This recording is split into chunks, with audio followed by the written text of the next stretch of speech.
Anong mensahe ang kailangang marinig ng mga Leo sa buong buwan ng August 2024? Pwede nangyayari na to o mangyayari pa lang. Kung hindi man para sa inyo itong magiging reading, baka para sa someone na malapit sa inyo o sa someone na kakilala nyo mismo. Baka may lumabas na gender o gender mamaya. Gawin nyo na lang energy. Masculine at feminine energy. Pwede rin naman na yung lalaki. Siya yung extrovert at yung babae, siya naman yung introvert.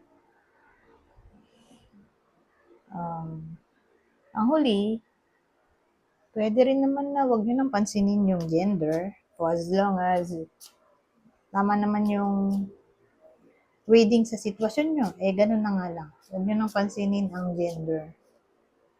Ay, umiiyak yung babae. Anyari. Ay, Ten of Pentacles.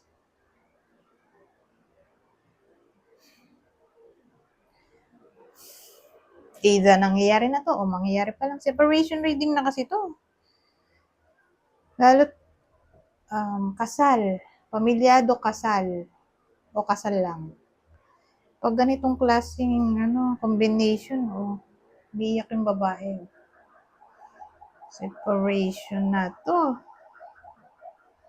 Pero applicable lang dun sa kasal.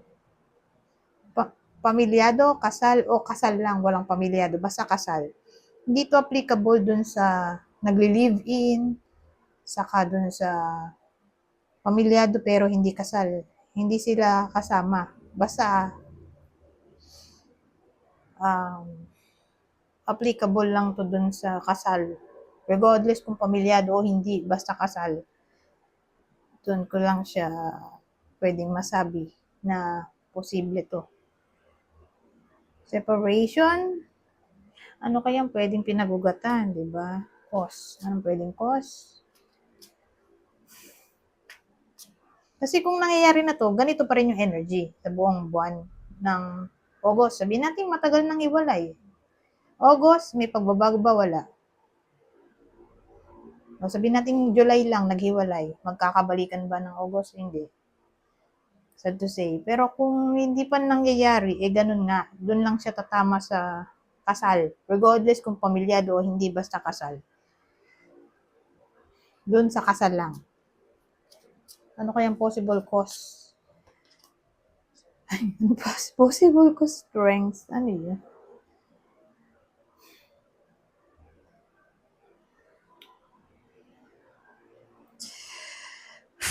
Influence. May nabasa ko Strength. Di ba yung doon sa Rider-Waite-Smith, yung original na tarot.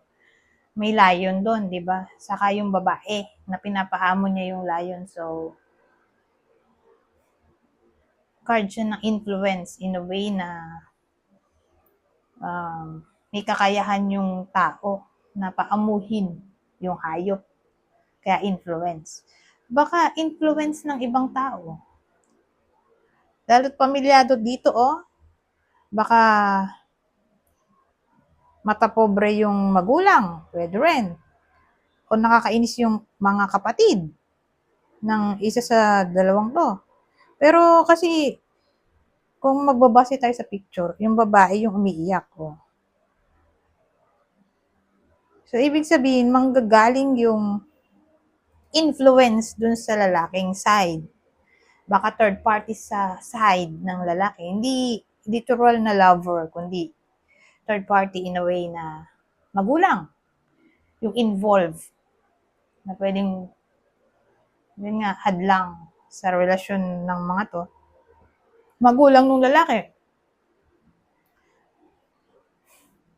Yung ayaw sa babae, pwedeng ganun. O kapatid nung lalaki, ayaw sa girlfriend. Kasi babae nga yung umiiyak dito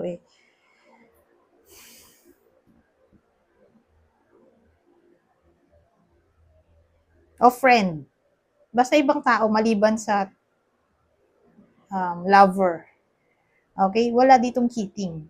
Ibang tao yung influence na sinasabi ko. So again, pwedeng magulang, kapatid, kaibigan, katrabaho, yung hadlang sa relasyon ng dalawang to. Pero malaki chance na biological family nitong lalaki. Magulang, kapatid. O baka may anak na yung lalaki, who knows. Baka anak ng lalaki. O kamag-anak in general. Relative ng lalaki yung parang bad influence. So, yan ang pwedeng reason kung bakit maghihiwalay sila. Sad to say, pero alamin natin. Sino yung tatamaan ng reading na to? Sino yung kasal na liyaw? Okay? Na maaaring tamaan ng reading na to. At sino yung partner ng liyaw? Aquarius. Scorpio. So, yan lang yung tatamaan ng reading na to. Pag ang partner ay Aquarius o Scorpio.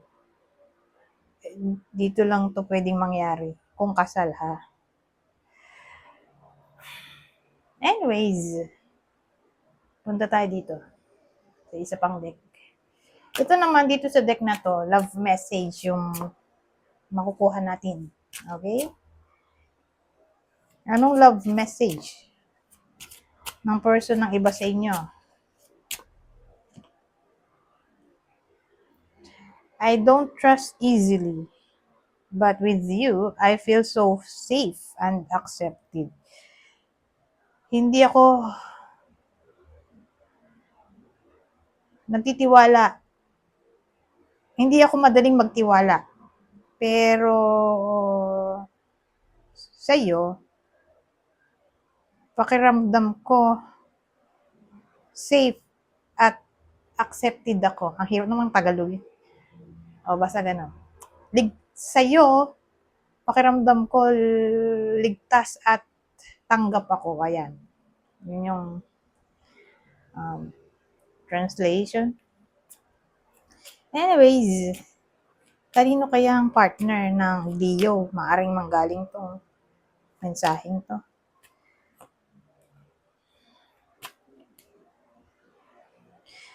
Sagittarius?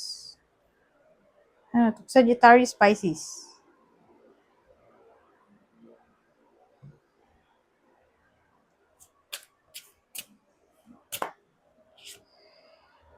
I daydream of our future together. Wow.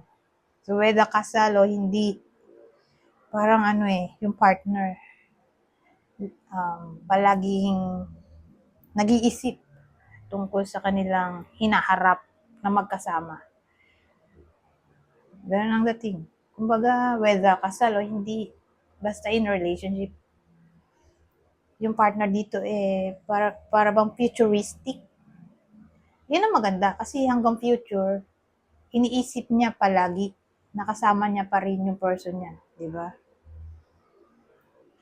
Kanino kaya manggagaling to, yung mensahe na to? Kaninong partner ng Leo? Aquarius? Aries?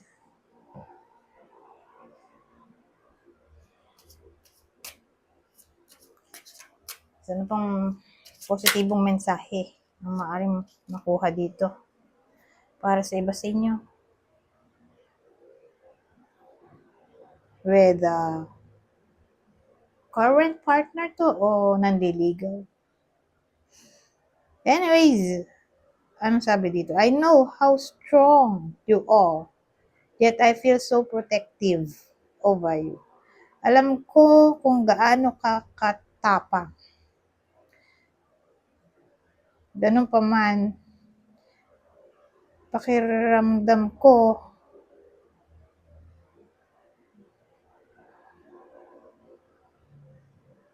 para matagaluin to. Ganun pa man, pakiramdam ko kailangan walang need. Pakiramdam ko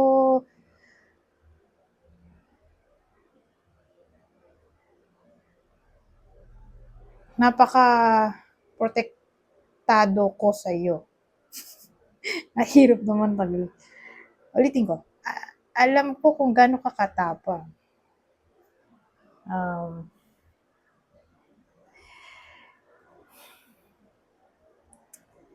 Ganun pa man,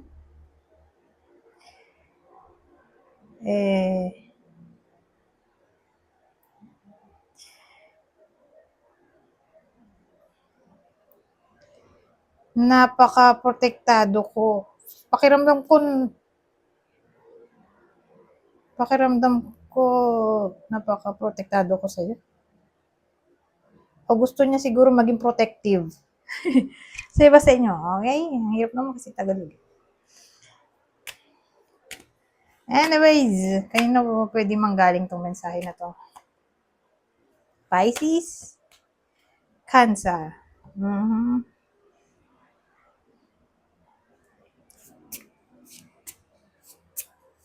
Ito na ang huling deck natin. Ano pang pwedeng masabi nito? Trust. Wow, may trust din dun eh. Ayun o. Umuulit ah. Umuulit yung trust. Freedom.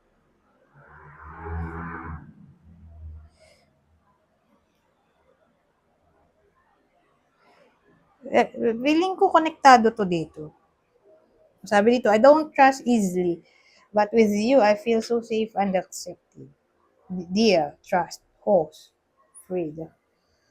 Yung ang dating, kasi makukuha mo lang naman tong freedom kung feeling mo safe ka sa lugar o comfortable ka, di ba? So ito lang din yun eh, ito sa katub-isa lang. Na para bang sobra ang tiwala dito. Whether kayo mismo to na sobrang tiwala. Kasi kung may tiwala ka, kaya mong pakawalan ang isang tao, parang ibon. Alam mo, na babalik at babalik siya kahit pakawalan mo. Lalo na yung kalapati, di ba? Pag pinakawalan mo sa ibang lugar, magugulat ka na lang, nandyan na ulit yung kalapati sa bahay niya. So, ganun ang dating dito eh. Sobra yung tiwala. Di naman siya in a bad way, pero maganda siya kasi walang control, di ba? May kakayahan ng isa't isa na mag-isip para sa sarili.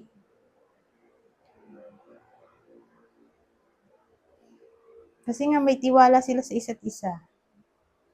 Kung relasyon man to. Pero probably relationship. Itong panggagalingan ito. Freedom, trust. Parang ito na nga to. Diba? So maganda naman ang tinakbo ng reading natin. Maliban dun sa umpisa. Oh my God. Sa bagay, hindi naman lahat ay tatamaan noong dun nga sa tarot, di ba? Nilagyan ko naman siya ng clarifier para hindi naman mangangamba yung iba, di ba? Na baka sa kanila yon. Pero since may clue na tayo, edi ma-rest na ang mind ng iba sa inyo kung hindi para sa kanila yung reading. So, mag-ingat na lang para dun sa tinamaan ng clue. Okay? Kaya lang kasi mahirap eh. Mahirap yung ganong sitwasyon na ang enemy mo ay sarili mong in-laws, 'di ba? Hindi mo naman makokontrol 'yon kung ayaw sa iyo. Paano nga ba 'yon? May mga nakikita nga akong comment na ginawa naman nila lahat-lahat para mapalapit sa in-laws, ay ayaw talaga sa kanila. So, paano nga ba 'yon? Paano masusolusyonan? Magdasal na lang. Wala na tayong ibang choice. Yun na yung huling paraan. Dasalan nyo na lang. Okay? O gumamit kayo ng mga crystals bilang protection para sa relasyon nyo. Protection sa relasyon. Diba? So, yun na lang siguro ang magagawa natin since hindi natin kayang kontrolin yan. Gumamit na lang tayo ng ibang way. Diba? Para maproteksyonan ang relasyon. So, gumamit na lang ng incense, candle, o yung evil eye na gemstone, o yun nga, mag-collect na lang ng mga kung ano-anong crystals o gemstones. At magdasal. So, yun na lang talaga ang last resort na maaari nating gawin sa ganitong klaseng sitwasyon na hindi natin kayang kontrolin. Dasal. Okay? Anyways, hanggang dito na lang. Goodbye po now.